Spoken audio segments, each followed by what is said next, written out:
Hello friends, welcome to the defence target by Sangam sir. आज का हमारा लेक्चर है मौर्यकालीन प्रशासन। इस लेक्चर में हम मौर्यकालीन प्रशासन को कंप्लीटली देखने वाले हैं।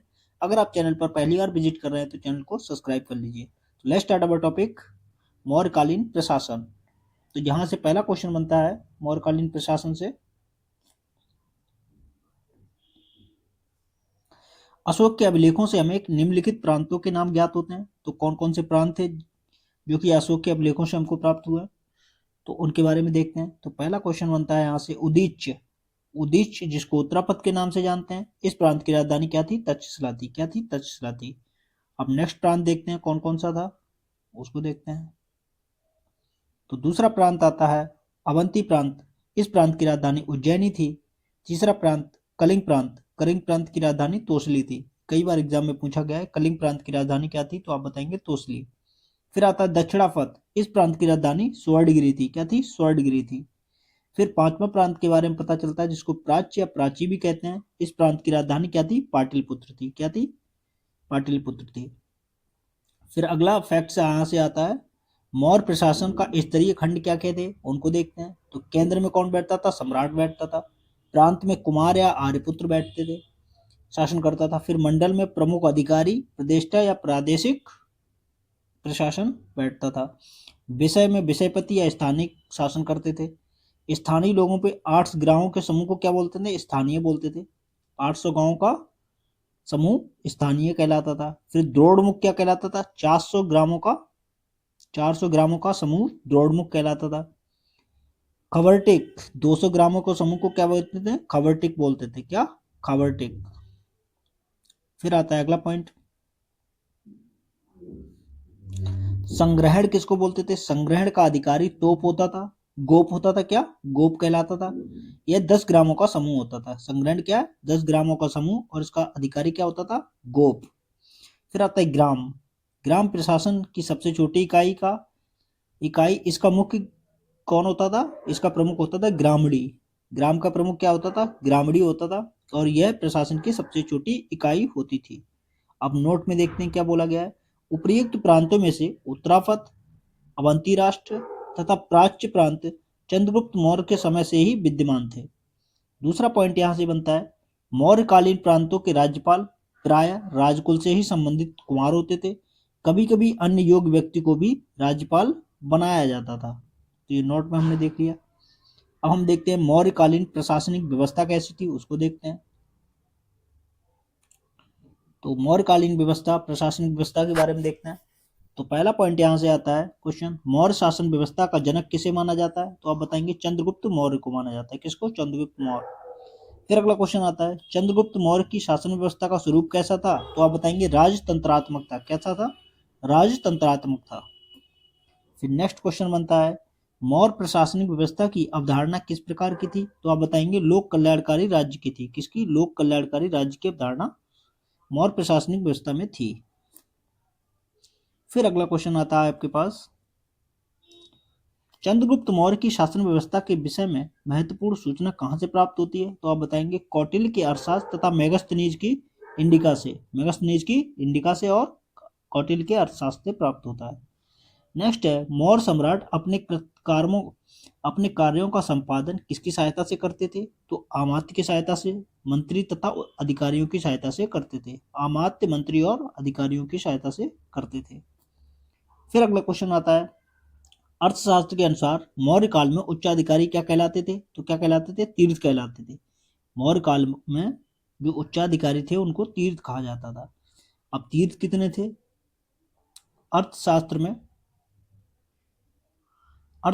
कुल कितने तीर्थों का विवरण मिलता है? तो आप बताएंगे 18 तीर्थों का विवरण मिलता है। अर्थशास्त्र में कुल कितने अध्यक्षों का विवरण मिलता है? तो आप बताएंगे 27 अध्यक्षों का विवरण मिलता है। अलग अलग पुस्तकों में संख्या 26 एवं 28 भी मिलती है। कितनी? 26 और 28, लेकिन आप 27 पे टिक लगा के आएंगे एग्जाम में। अब देखते हैं अर्थशास्त्र में वर्णित तीर्थ, मतलब तीर्थ अभी ऊपर देखा था हम लोगों ने कि शीर्ष अधिकारियों को तीर्थ बोलते थे। अब शीर्ष अधिकारी के बारे में देखते हैं। तीर्थ और संबंधित विभाग, है ना, इधर अधिकारियों का नाम लिखा होगा, इधर विभाग लिखा होगा। तो मंत्री या पुरोहित का काम क्या होता था? प्रमुख धार्मिक अधिकारी, और प्रधानमंत्री को हम मंत्री या पुरोहित बोलते थे। समाहर्ता, राजस्व विभाग का प्रधान अधिकारी को क्या बोलते थे? समाहर्ता बोलते थे। राजकीय कोषाध्यक्ष को सन्निधाता बोलते थे। क्या बोलते थे? सन्निधाता बोलते थे। युद्ध विभाग का मंत्री को हम सेनापति बोलते थे। युद्ध विभाग के मंत्री को सेनापति बोलते थे। नेक्स्ट आता है राजा का उत्तराधिकारी को हम युवराज बोलते थे वो लोग। फौजदारी न्यायालय का न्यायाधीश को प्रेदेष्टा बोलते थे। क्या? प्रेदेष्टा बोलते थे। सेना का संचालक नायक कहलाता था। देश के उद्योग धंधों का प्रधान निरीक्षक कर्मांतिक कहलाता था। क्या? कर्मांतिक। दीवानी न्यायालय का न्यायाधीश व्यवहारिक कहलाता था। मंत्रिपरिषद का अध्यक्ष मंत्रिपरिषदाध्यक्ष कहलाता था। सेना की सामग्री जुटाने वाला प्रधान निरीक्षक क्या कहलाता था? दंडपाल कहलाता था। क्या? दंडपाल कहलाता था। सीमावर्ती दुर्गों का रक्षक को अंतपाल कहते। क्या? अंतपाल कहते थे। नेक्स्ट आता है, ये कई बार एग्जाम में पूछे गए हैं, देश के भीतर दुर्गों का प्रबंधन कौन करता था? तो दुर्गपाल करता था। नगर का प्रमुख अधिकारी क्या कहलाता था? नागरिक कहलाता था। क्या? नागरिक कहलाता था। राजकीय कागजातों को सुरक्षित रखने वाला तथा आज्ञाओं को लिपिबद्ध करने वाला प्रधान अधिकारी को क्या कहते थे? प्रशस्ता कहते थे। क्या? प्रशस्ता कहते थे। अब नेक्स्ट है, राजमहलों की देखरेख करने वाला प्रधान अधिकारी को क्या कहते थे? दैवारिक कहते थे। क्या? दैवारिक कहते थे। सम्राट की अंगरक्षक सेना का प्रधान अंतर्वंशिक कहलाता था। क्या? अंतर्वंशिक कहलाता था। वन विभाग का प्रधान अधिकारी को आटविक कहते थे। क्या कहते थे? आटविक कहते थे। अब देखते हैं अर्थशास्त्र में बढ़ते अध्यक्ष कौन कौन से थे, है ना, उनको देख लेते हैं। अध्यक्ष इधर लिखा हुआ संबंधित विभाग के बारे में। तो व्यापार तथा वाणिज्य का अध्यक्ष क्या कहलाता था? पंडाध्यक्ष कहलाता था। क्या? पंडाध्यक्ष। शराब व मदिरा का अध्यक्ष को सुराध्यक्ष कहते थे। बूचड़ खाने के अध्यक्ष को सूनाध्यक्ष कहते थे। क्या? सूनाध्यक्ष।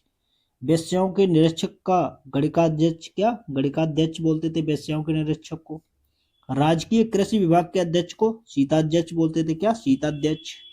वन संविदा का अध्यक्ष को कुप्याध्यक्ष बोलते थे। वन संविदा के अध्यक्ष को कुप्याध्यक्ष बोलते थे। कताई बुनाई विभाग के अध्यक्ष को सूत्राध्यक्ष बोलते थे। क्या? सूत्राध्यक्ष। खानों के अध्यक्ष को अकाराध्यक्ष बोलते थे। कोष्ठागार अध्यक्ष को कोष्ठागार अध्यक्ष बोलते थे। आयुधागार का अध्यक्ष को आयुधागार अध्यक्ष बोलते थे। चुंगी एवं शुल्क विभाग के अध्यक्ष को शुल्काध्यक्ष बोलते थे वो लोग। धातु विभाग के अध्यक्ष को लोहाध्यक्ष। क्या? लोहाध्यक्ष। नमक अधिकारी को लवणाध्यक्ष। टकसाल का अध्यक्ष लक्षणाध्यक्ष। सोने का अध्यक्ष को सुवर्णाध्यक्ष बोलते थे।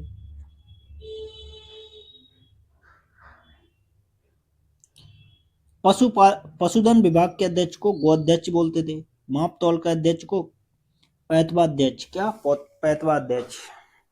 पासपोर्ट विभाग के अध्यक्ष को मुद्राध्यक्ष बोलते थे। जहाज रानी विभाग के अध्यक्ष को नवाध्यक्ष। चारागाह अध्यक्ष को विविताध्यक्ष। बंदरगाहों के अध्यक्ष को पत्तनाध्यक्ष। व्यापारिक मार्गों के अध्यक्ष को संस्थाध्यक्ष।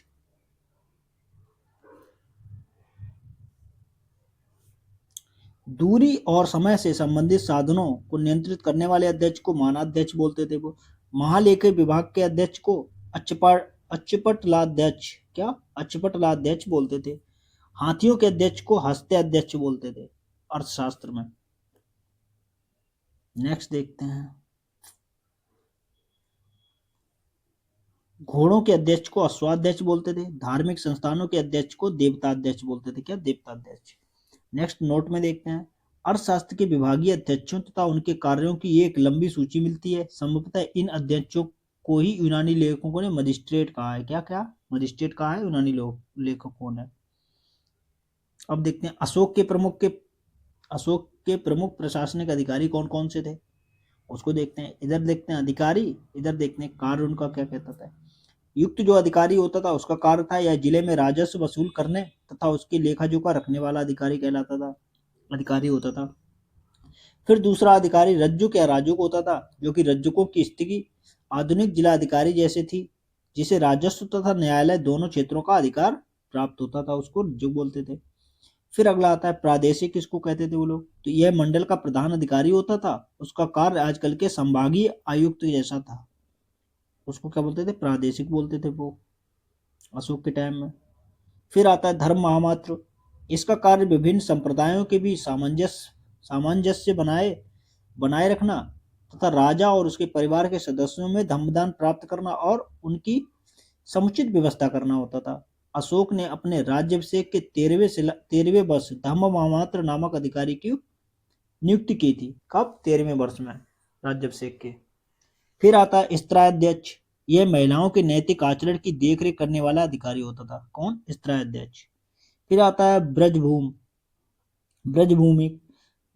ये आता है, यह पशुओं की देखरेख करने वाला अधिकारी होता था। नेक्स्ट है, अशोक के तृतीय शिलालेख में 3 पदाधिकारियों के नाम मिलते हैं, जिसमें युक्त, रज्जुक और प्रादेशिक नाम मिलते हैं। कौन? युक्त और रज्जुक, प्रादेशिक। फिर अगला क्वेश्चन यहाँ से बनता है, अशोक के 12वें शिलालेख में किन 3 पदाधिकारियों के नाम का विवरण प्राप्त होता है? तो आप बताएंगे धर्म महामात्र, स्त्राध्यक्ष, महामात्र तथा ब्रजभूमि का हमको 12वें शिलालेख से नाम या विवरण प्राप्त होता है। अगला क्वेश्चन आता है, अशोक के अभिलेखों में अंत महामात्र नामक अधिकारी का वर्णन मिलता है, उसका क्या कार्य था? तो आप बताएंगे सीमावर्ती प्रदेशों में धर्म का प्रचार करना। सीमावर्ती प्रदेशों में धर्म का प्रचार करना किसका काम होता था? अंत महामात्र का। किसका? अंत महामात्र। अब हम देखते हैं सैन्य व्यवस्था कैसी थी मौर्य काल में, उसको देख लेते हैं। तो पहला क्वेश्चन यहाँ से बनता है, मौर्य सैन्य व्यवस्था किस पर आधारित थी? तो आप बताएंगे चतुरंग बल। चतुरंग बल पे मतलब अश्व, गज, रथ और पैदल पर आधारित थी। अश्व, गज, रथ और पैदल चलने वाली सेना थी। फिर अगला क्वेश्चन आता है, मौर्य सैन्य व्यवस्था में सेनापति को कितना वार्षिक वेतन दिया जाता? तो अब बताएंगे 48,000 षड्वार्षिक वेतन मिलता था। नेक्स्ट आता है, मेगास्थनीज की इंडिका में मौर्य सैन्य प्रबंधन की कितनी समितियों का विवरण प्राप्त होता है? तो बताएंगे 6 समितियों का विवरण प्राप्त होता है। अब देखते हैं सैन्य समिति कौन कौन सी होती थी, उसको देखते हैं। 6 समितियां कौन कौन सी थी मौर्य काल की? तो प्रथम समिति जल सेना की व्यवस्था। दूसरा, द्वितीय समिति यातायात एवं रसद की व्यवस्था करना। तृतीय समिति में पैदल सैनिकों की देखरेख करना। चतुर्थ समिति में अश्वरोही सेना की व्यवस्था करना। पंचम समिति में गज सेना की व्यवस्था करना। छठी समिति में रथ सेना की व्यवस्था करना। ये 6 समितियों के कार्य होते थे। अब अगला क्वेश्चन आता है यहां से,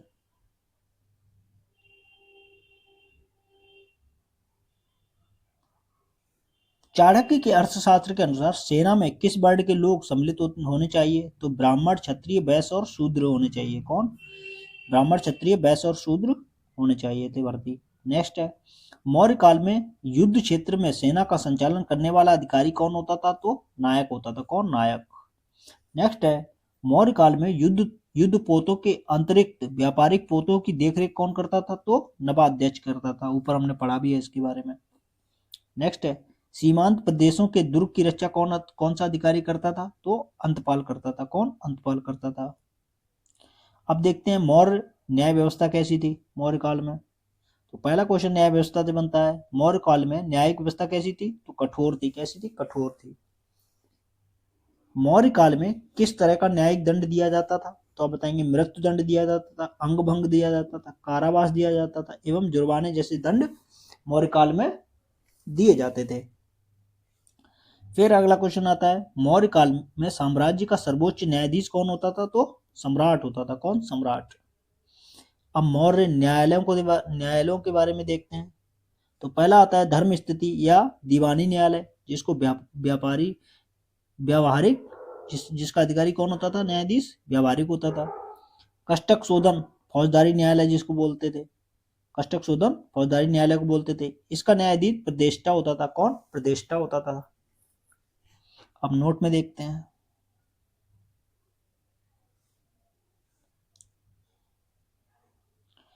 नगर व्यावहारिक या नगर व्यूहालक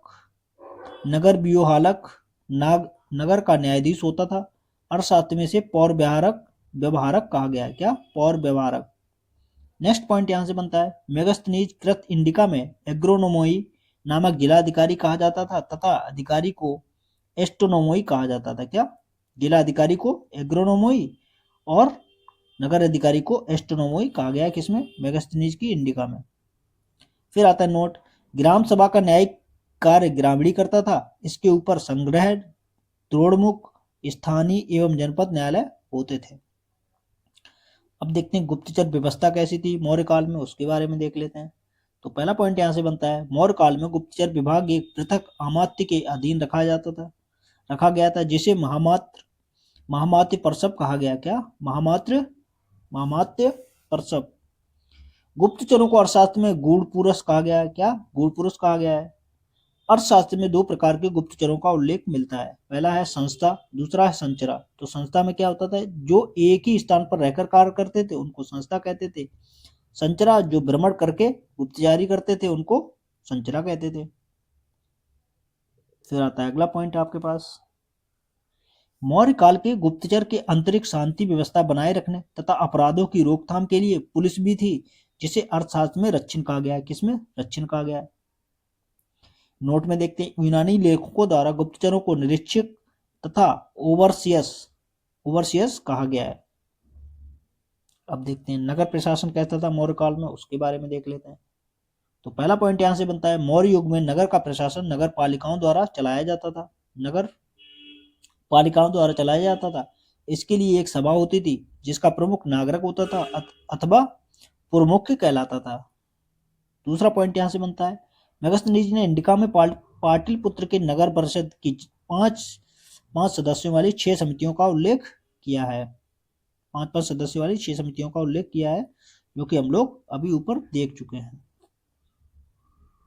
फिर आता है अगला पॉइंट आपके पास, मौर्य काल में कृषक के व्यक्तिगत भूमि से लिया जाने वाला कर क्या कहलाता था? तो भाग कहलाता था। क्या? भाग कहलाता था। मौर्य काल में राजकीय भूमि से प्राप्त राजस्व क्या कहलाता था? तो सीता कहलाता था।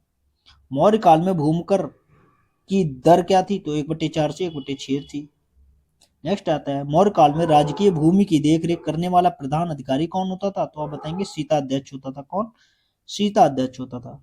फिर अगला पॉइंट आता है, मौर्य काल में करों को एकत्र करने तथा आय व्यय का लेखा जोखा रखना किस अधिकारी का कार्य था? तो आप बताएंगे समाहर्ता का था। किसका? समाहर्ता का।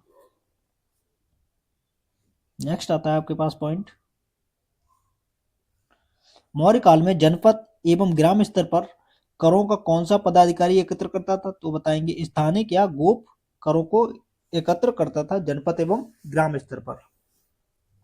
अब हम देखते हैं, बहुत इंपॉर्टेंट टॉपिक यहाँ से स्टार्ट होता है, मौर्य काल के प्रमुख करों को देखते हैं। यहाँ से कई क्वेश्चन पूछे गए हैं। तो इधर कर है, इधर संबंधित विषय है। तो जो सीता कर होता था, उसको राजकीय भूमि से प्राप्त होने वाली आय को हम सीता कर बोलते थे। उपज का हिस्सा जो कृषक से लिया जाता था, उसको भाग बोलते थे। फिर होता था नगद कर, जिसको हिरण्य बोलते थे। हिरण्य कर किसको बोलते हैं? नगद कर को। बलि कर, यह भी राजस्व कर ही था। बलि को क्या बोलते थे?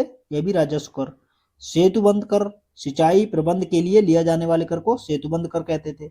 निशुल्क श्रम एवं बेगार वृष्टि बोलते थे। वृष्टि कर किसके लिए? निशुल्क श्रम और बेगार को। प्रलय कर बोलते थे आपातकालीन कर को। प्रवेश से बोलते थे प्रवेश कर, आयात कर, जो कि 20% था। कितना? 20% था। फिर आता है निष्क्राम्य कर निर्यात कर को बोलते थे। फिर अगला क्वेश्चन आता है यहां से, मौर्य काल में टैक्स छुपाने पर क्या दंड दिया जाता था? तो आप बताएंगे मृत्यु दंड दिया जाता था। मृत्यु दंड का प्रावधान था इसमें। मौर्य काल में भाग एवं बलि क्या था? तो राजस्व कर था। क्या था? भाग एवं बलि राजस्व कर था। नेक्स्ट है, मौर्य काल में एग्रोनोमी अधिकारी किस क्षेत्र से संबंधित था? तो आप बताएंगे मार्ग निर्माण से। किसमें? मार्ग निर्माण से। दूसरा आता है, मौर्य काल में एग्रोनोमी नामक अधिकारी के कार्य क्या कहते? तो आप बताएंगे राजस्व संग्रह कार्य था। दूसरा है सिंचाई सुविधाओं का निरीक्षण। तीसरा है न्यायिक प्रशासन एवं भूमि की माप। अगला पॉइंट है, सड़कों पर 10 स्टेडिया की दूरी पर पत्थर लगवाना तथा सड़कों के रखरखाव से था। फिर आता है अगला पॉइंट आपके पास, पंकोदक सन्निरोधे मौर्य प्रशासन द्वारा लिया जाने वाला किस तरह का जुर्माना था? तो सड़क पर कीचड़ फैलाने पर क्या लिया जाता था? पंकोदक सन्निरोधे ये कर दिया जाता था। अब मौर्य काल में उद्योग और व्यापार के बारे में देखते हैं। तो यहाँ से भी कई बार क्वेश्चन बने हुए हैं। मौर्य काल में व्यापार एवं उद्योग किस तरह का था? तो पहला पॉइंट आता है यहाँ पर, मौर्य काल में व्यापार वाणिज्य की स्थिति थी, उन्नति की स्थिति थी। मौर्य काल का प्रधान उद्योग क्या था? तो आप बताएंगे सूत कातना एवं कपड़े बुनना, ये मौर्य काल का प्रधान उद्योग था। फिर अगला पॉइंट आता है, मौर्य काल में सूती वस्त्र उद्योग के प्रमुख केंद्र कौन कौन से थे? तो आप बताएंगे मदुरा, अपरांत, कलिंग, काशी, बंग और बस्त, ये उद्योग के प्रमुख केंद्र थे। फिर अगला क्वेश्चन आता है, महत्वपूर्ण तथ्य को देखते हैं। दुकूल, जिसको श्वेत एवं चिकना वस्त्र बोलते थे। क्षौम, एक प्रकार का रेशमी वस्त्र को क्षौम बोलते थे। कौशेष, रेशमी वस्त्र का विवरण मौर्य काल में मिलता है। ठीक है, अब अगला देखते हैं पॉइंट।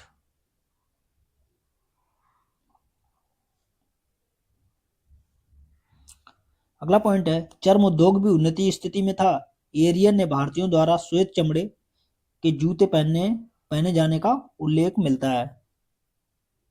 मौर्य काल का प्रमुख व्यापारिक संगठन क्या कहलाता था? तो पहला था श्रेणी, शिल्पियों के संगठन को श्रेणी बोलते थे। व्यापारियों के संगठन को निगम बोलते थे। देनदारों या महाजनों का संगठन संघ कहलाता था। व्यापारियों का कारवां का प्रमुख सार्थवाह कहलाता था। क्या? सार्थवाह कहलाता था। हम देखते हैं विशेष तथ्य को। श्रेणी न्याय के प्रधान को महाश्रेष्ठी कहा जाता था। श्रेणी न्यायालय के प्रधान को महाश्रेष्ठी कहा जाता था। अगला पॉइंट है, मौर्य काल में अर्थशास्त्र के अनुसार 15% ब्याज दर लिया जाता था। कितना? 15% ब्याज दर लिया जाता था। अब नेक्स्ट पॉइंट आता है आपके पास,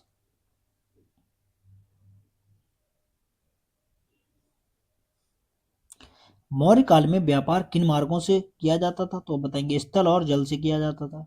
नेक्स्ट है, मौर्य काल में आंतरिक व्यापार के प्रमुख केंद्र कौन कौन से थे? तो आप बताएंगे चंपा, पाटिलपुत्र, वैशाली राजगृह, गया, काशी, प्रयाग, कौशाम्बी, कान्याकुब्ज, हस्तिनापुर, साकल और तक्षशिला, ये मौर्य काल में आंतरिक व्यापार के प्रमुख केंद्र थे। फिर अगला पॉइंट आता है आपके पास, मौर्य काल में बाह्य व्यापार किन देशों के साथ की होता था? तो आप बताएंगे सीरिया के साथ होता था, मिस्र, फारस एवं अन्य पश्चिमी देशों के साथ व्यापार करते थे वो लोग, मौर्य काल के लोग। मौर्य काल में व्यापार के लिए प्रमुख बंदरगाह कौन कौन से थे? तो आप बताएंगे भृगुकच्छ, जो कि पश्चिमी भारत में है, ताम्रलिप्ति, पूर्वी भारत में, 2 बंदरगाह थे। मौर्य काल के प्रमुख उद्योग कौन कौन से थे? तो व्यापारिक जहाजों का निर्माण, ये प्रमुख उद्योग था। मौर्य काल में व्यापारी स्थानीय एवं विदेशी वस्तुओं का कितना मुनाफा कमा सकते थे? तो 5 स्थानीय वस्तुओं पर 5% और 10% विदेशी वस्तुओं पर मुनाफा कमा सकते थे। फिर आता अगला पॉइंट, मौर्य काल में मिस्र को किन वस्तुओं का निर्यात किया जाता था? तो आप बताएंगे हाथी के दांत, कछुए, सीपियां, मोती, रंगनील और लकड़ी, ये मिस्र को निर्यात करता था भारत मौर्य काल में। नेक्स्ट है, किस विषय पर कौटिल्य के अर्थशास्त्र में न्यूनतम जानकारी मिलती है? तो व्यापार मार्ग की न्यूनतम जानकारी कौटिल्य के अर्थशास्त्र से मिलती है। नेक्स्ट है, मौर्य काल में व्यापार नियंत्रण के संबंध में सत्य कथन क्या है? तो पहला आता है, वस्तुओं पर 1/10 शुल्क निश्चित था। दूसरा आता है, वस्तुओं के विक्रय पर राज्य की कड़ी निगरानी रहती थी। तीसरा है, राज्य स्वयं कुछ कारीगर को सीधे सीधे नियुक्त करता था।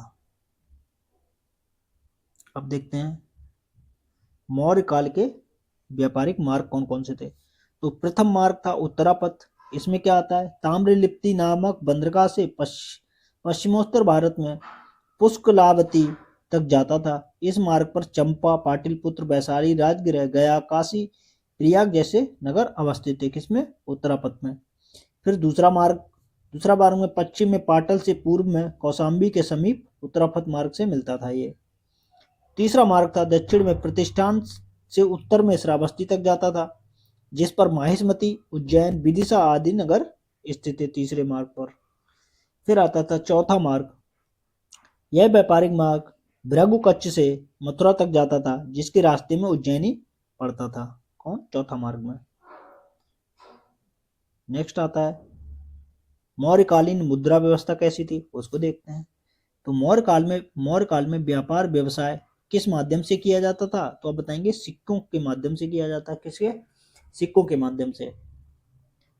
फिर आता है अगला पॉइंट आपके पास, मौर्य काल में सिक्के किस धातु से बने होते थे? तो आप बताएंगे सोना, चांदी और तांबे से बने होते थे। किससे? सोना, चांदी और तांबे से बने होते थे। अब मौर्यकालीन प्रमुख मुद्राओं को देखते हैं। इधर मुद्रा, इधर धातु। निष्क एवं सुवर्ण मुद्रा, सोने की मुद्रा को कहते थे निष्क और सुवर्ण। क्या? निष्क और सुवर्ण, कई बार एग्जाम में पूछा गया है।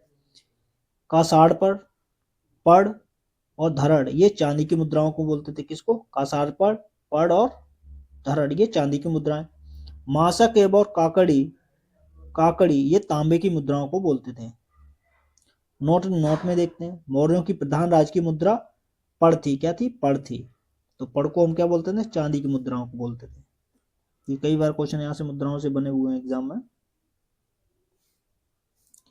चांदी के सिक्के पड़ को और किस एक अन्य नाम से जाना जाता था? तो आप बताएंगे रुप्य रूप के नाम से जाना जाता था। किसके? रुप्य रूप के नाम से चांदी के सिक्के को जाना जाता था। मौर्य काल में तांबे का सबसे छोटा सिक्का क्या कहलाता था? तो काकड़ी कहलाता था। क्या? काकड़ी कहलाता था। नेक्स्ट है, मौर्य काल की आहत रजत मुद्राओं पर किसकी छाप होती थी? तो मयूर, चंद्र और पर्वत की छाप होती थी। नेक्स्ट है, पड़, चांदी के सिक्के का वजन कितना होता था? 3/4 तोले के बराबर। 3/4। मौर्य काल में राजकीय टकसाल का अधीक्षक को क्या कहलाते थे? तो आप बताएंगे लक्षणाध्यक्ष कहलाता था। फिर अगला पॉइंट बनता है, मौर्य काल में मुद्रा परीक्षक अधिकारी किस नाम से जाना जाता था? तो आप बताएंगे रूपदर्शक। क्या? रूपदर्शक के नाम से जाना जाता था। नेक्स्ट आता है मौर्यकालीन सामाजिक दशा के बारे में देखते हैं। तो पहला पॉइंट बनता है यहाँ से, मौर्यकालीन सामाजिक संरचना के विषय में जानकारी कहाँ से प्राप्त होती थी? तो आप बताएंगे कौटिल्यकृत अर्थशास्त्र से। दूसरा है मेगनस्त्रीज कृत इंडिका से। रुद्रामन तथा अशोक के अभिलेखों से भी हमको मौर्यकालीन सामाजिक संरचना के बारे में पता चलता है। फिर अगला क्वेश्चन आता है, वार्ता अर्थात कृषि, पशुपालन एवं वाणिज्य को शूद्र का धर्म किस ग्रंथ में बताया गया है? तो आप बताएंगे अर्थशास्त्र में बताया है। किसमें? अर्थशास्त्र में। फिर अगला पॉइंट आता है आपके पास, किस धर्म सूत्र में वार्ता को शूद्र का पर्ण धर्म बताया गया? तो गौतम धर्म सूत्र में वार्ता को शूद्र का वर्ण धर्म बताया गया है। नेक्स्ट है, मेगस्थनीज के अनुसार भारतीय समाज में दास प्रथा प्रचलित नहीं थी। मेगस्थनीज के अनुसार भारत समाज में दास प्रथा प्रचलित नहीं थी। अब हम देखते हैं मौर्यकालीन में स्त्रियों की स्थिति कैसी थी, उसके बारे में देखते हैं। तो पहला पॉइंट यहाँ से बनता है, मौर्य काल में स्त्रियों की स्थिति कैसी थी? तो आप बताएंगे अच्छी थी। और इसके महत्वपूर्ण तथ्यों को देखते हैं। तो पहला आता है, मौर्य काल में स्त्रियों को पुनर्विवाह व नियोग की अनुमति थी तथा वे विवाह विच्छेद तलाक कर सकती थी। दूसरा पॉइंट आता है, यूनानी विवरणों से पता चलता है कि स्त्रियां सम्राट की अंगरक्षिका नियुक्त की जाती थी। तीसरा है, अर्थशास्त्र में स्त्री के असूर्य पश्चा मतलब सूर्य को न देखने वाली कहा गया है। अवरोधन तथा अंतःपुर शब्दों का प्रयोग किया गया है। नेक्स्ट है, संभ्रांत परिवार की स्त्रियां प्राय घरों में रहती थीं। कौटिल्य ने ऐसी स्त्रियों को अनिष्कासिनी कहा। क्या कहा है? अनिष्कासिनी। हम नेक्स्ट पॉइंट देखते हैं।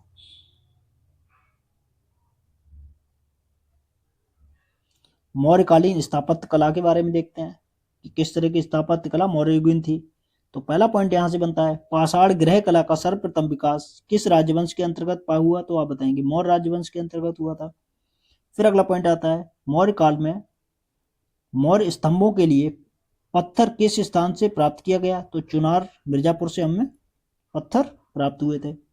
नेक्स्ट है, पत्थर को चमकाने की कला ऐसी पूर्णता तक पहुंची गई थी कि इसके लिए आधुनिक क्षमता से परे लुप्त कला हो जाने की बात कही जाती है। स्मिथ ने यह टिप्पणी किसकी कला के विषय में कहा है? तो आप बताएंगे मौर्य कला के बारे में कहा है। अगला है, अशोक के स्तंभ लेख के शीर्ष पर किन पशुओं का चित्रण उत्कीर्ण मिलते हैं? तो आप बताएंगे सिंह मिलता है, अश्व का मिलता है, हाथी और बैल का चिन्ह उत्कीर्ण मिलते हैं अशोक के स्तंभ लेख से। फिर आता है अगला पॉइंट, मौर्य काल से संबंधित कौन सी मूर्ति कला है? तो आप बताएंगे अच्छी, पालवाहक, हाथी, धौली तथा रामपुरवा का सांड शीर्ष स्तंभ। यहाँ से हमको मौर्य काल से संबंधित मूर्ति कलाएं मिलती हैं। अब देखते हैं महत्वपूर्ण तथ्यों को। तो पहला पॉइंट आता है मौर्यकालीन कला को मुख्यतः कितने भागों में विभाजित किया गया है, तो आप बताएंगे 2 भागों में विभाजित किया गया है। पहली कला कौन सी, राजकीय कला, जिसको दरबारी कला बोलते हैं। इसके अंतर्गत राज्य के द्वारा निर्मित स्मारक मिलते हैं, जैसे राजप्रसाद, स्तंभ, गुहा, विहार और स्तूप, ये राजकीय कला कहलाते थे। दूसरा है लोक कला। तो लोक कला में इसके अंतर्गत स्वतंत्र कलाकारों द्वारा लोक रुचि की व्यवस्थाओं का निर्माण करना, वस्तुओं का निर्माण करना, तो जैसे चिड़ी की मूर्ति तथा मिट्टी की मूर्तियां, ये लोक कला के अंतर्गत आती थी। फिर आता है मौर्य युगीन स्थापत्य कला की विशेषताओं के बारे में देखते हैं, कैसी व्यवस्था थी, क्या क्या व्यवस्थाएं थी उनमें। तो पहला पॉइंट यहां से बनता है निर्माण कार्य में पत्थरों को तराश कर प्रयोग किया जाता था। दूसरा है लौ एस्कों का सदा हुआ प्रयोग करते थे। तीसरा पॉइंट यहां से बनता है चमकदार पालिश या ओप का प्रयोग करते थे। नेक्स्ट है राजप्रसाद में लकड़ी का विशेष प्रयोग था, नोट में देखते हैं। परखम, जिसको मथुरा उत्तर प्रदेश से यक्ष की मूर्ति मौर्य कला का विशिष्ट उदाहरण है। यक्ष की मूर्ति किस कला की है, तो आप बताएंगे मौर्य कला की है। नेक्स्ट हम देखते हैं मौर्य स्तंभों के शीर्ष पर आकृतियों के बारे में देखते हैं। तो बासठ सिंह शीर्ष स्तंभ है, संकिसा का गज शीर्ष स्तंभ है, रामपुरवा का वृषभ शीर्ष स्तंभ है, लोहरिया में नंदनगढ़ का सिंह शीर्ष स्तंभ है, रामपुरवा का सिंह शीर्ष स्तंभ है, सांची में चतुर सिंह शीर्ष स्तंभ है, सारनाथ में चतुर सिंह शीर्ष स्तंभ है। अब देखते हैं मौर्य युगीन भाषा और साहित्य कैसा था, उसके बारे में देखते हैं। तो मौर्य काल में जनसाधारण की भाषा क्या थी, तो आप बताएंगे पाली भाषा थी।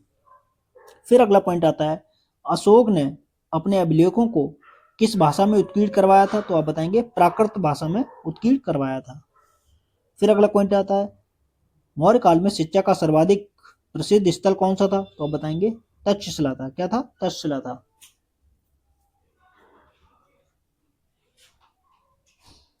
फिर अगला पॉइंट आता है आपके पास अशोक के अभिलेखों में मुख्यतः किन 2 लिपियों का प्रयोग किया गया, तो आप बताएंगे खरोष्टी और ब्राह्मी का किया गया है। किसका, खरोष्टी और ब्राह्मी का।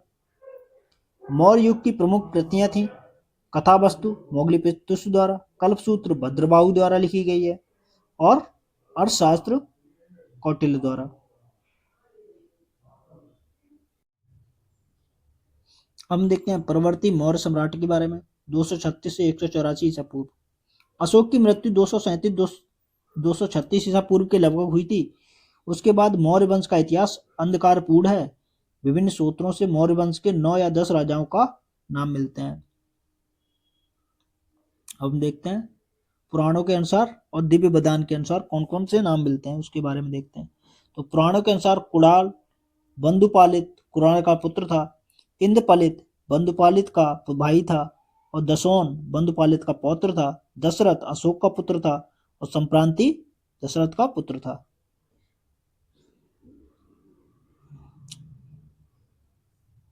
वहीं सलीसूक देवधर्मन शतधनुष देवधर्मन का पुत्र और बृहदत्त, ये पुराणों के अनुसार नाम मिलते हैं।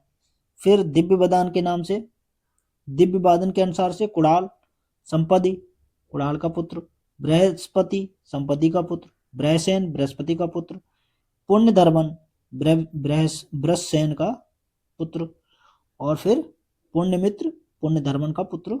ये सब नाम पुराण और दिव्य बादन में मिलते हैं। नेक्स्ट देखते हैं किस परवर्ती मौर्य शासक को जैन धर्म का संरक्षक कहा गया है, तो आप बताएंगे दशरथ को कहा गया है, दशरथ को। फिर अगला पॉइंट आता है परवर्ती सम्राट दशरथ ने किस स्थान पर आजीविकों के लिए गुफाएं निर्मित करवाई थी, तो आप बताएंगे नागार्जुनी पहाड़ियों पर गया जनपद बिहार में दशरथ ने आजीविकों के लिए गुफाओं का निर्माण करवाया था। फिर आता है अगला परवर्ती मौर्य सम्राट सालिसुलूक की उपाधि क्या थी, तो आप बताएंगे सुबकसेन थी। क्या थी, सुबकसेन। अगला है पुराणों के अनुसार मौर्य वंश का अंतिम शासक किसे बताया गया, तो आप बताएंगे बृहदत्त को बताया गया। किसको, बृहदत्त को। नेक्स्ट है किस परवर्ती मौर्य सम्राट को प्रज्ञा दुर्बल या बुद्धिहीन शासक कहा गया, तो बृहदत्त को कहा गया। किसको, बृहदत्त को। नेक्स्ट है पुष्यमित्र संघ ने अंतिम मौर्य शासक बृहदत्त की किस वर्ष हत्या कर मौर्य वंश का अंत कर दिया था? तो 184 ईसा पूर्व में कर दिया था अंत। मौर्य साम्राज्य के पतन का कारण क्या था? तो अयोग्य तथा निर्बल उत्तराधिकारी, प्रशासन का अत्यधिक केंद्रीकरण और राष्ट्रीय चेतना का अभाव, ये 3 मौर्य साम्राज्य के पतन के कारण थे। फिर आता है अगला पॉइंट हमारे पास,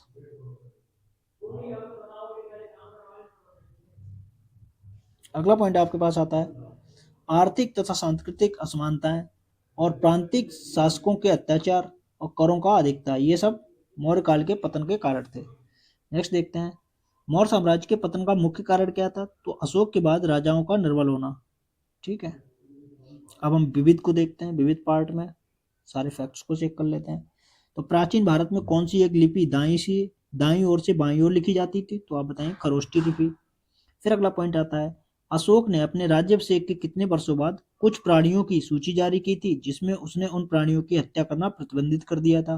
तो 26वें वर्ष यह सूची जारी की थी। फिर आता है अगला पॉइंट आपके पास, वर्तमान नगर पालिकाओं को कौन सा कार्य मौर्य काल में जारी किया गया था? तो जन्म और मृत्यु पंजीकरण मौर्य काल में जारी किया जाता था। नेक्स्ट है, भारत के सांस्कृतिक इतिहास के संदर्भ में इतिवृत्तों, राजवंशीय इतिहासों तथा वीर गाथाओं को कंटेस्ट करना किसका कार्य था? तो मागध या सूत वर्ग का। किसका? मागध और सूत वर्ग का ये काम होता था।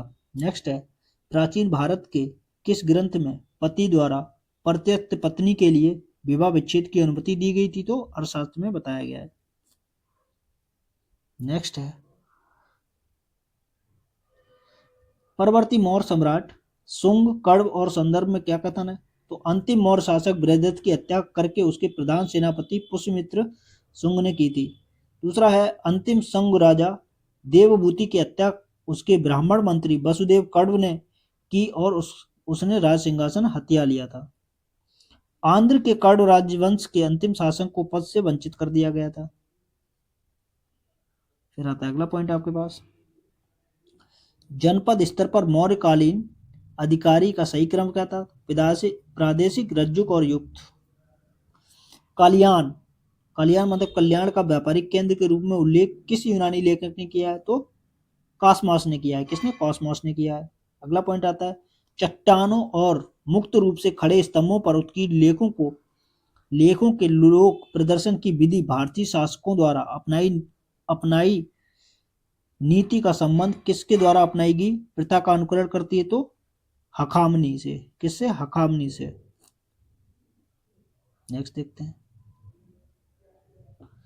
कौन सा स्थान अशोक के साम्राज्य में दक्षिण भाग का प्रशासनिक केंद्र था? तो आप बताएंगे स्वर्णगिरी था। क्या? स्वर्णगिरी। नेक्स्ट है, श्वेत लोहे का संदर्भ देकर किसने प्राचीन काल में भारत में विकसित लौह प्रौद्योगिकी का साक्ष्य प्राप्त किए? तो कॉर्टियस ने बोला था, ये कॉर्टियस ने किया था। नेक्स्ट है, बिंदुसार के शासनकाल में अशोक को किस अंचल का शासन भार दिया गया था? तो आप बताएंगे तक्षशिला और उज्जैनी का शासन दिया गया था। अगला है, वह कौन सा मौर्य राजा था जिसने राजमुकुट को त्याग जैन धर्म को स्वीकार किया था? अगला क्वेश्चन आता है, मौर्य काल का कौन सा अधिकारी जिला एवं गांव के बीच में कर वसूलने का जिम्मेदार था? तो गोप था। फिर अगला पॉइंट बनता है, श्रीलंका में बौद्ध धर्म का प्रचार प्रसार करने वाले महेंद्र ने किससे बौद्ध ग्रंथ का अध्ययन किया था? तो मोगलीपुत्र से किया था। किससे? मोगलीपुत्र। नेक्स्ट आता है, चंद्रगुप्त द्वितीय के समय पाशुपत संप्रदाय का प्रबल केंद्र किस स्थान पर था? तो आप बताएंगे मथुरा का था, मथुरा में था। मौर्यकालीन प्रशासनिक केंद्र समपा का समीकरण किसके साथ था? तो जौगढ़ से था। किससे? जौगढ़ से। नेक्स्ट आता है, किस यूनानी विद्वान ने कहा है कि चंद्रगुप्त मौर्य ने 6 लाख सैनिकों की सहायता से संपूर्ण भारत पर आक्रमण किया और अधिकार प्राप्त कर लिया? तो प्लूटार्क ने बोला था, ये प्लूटार्क ने।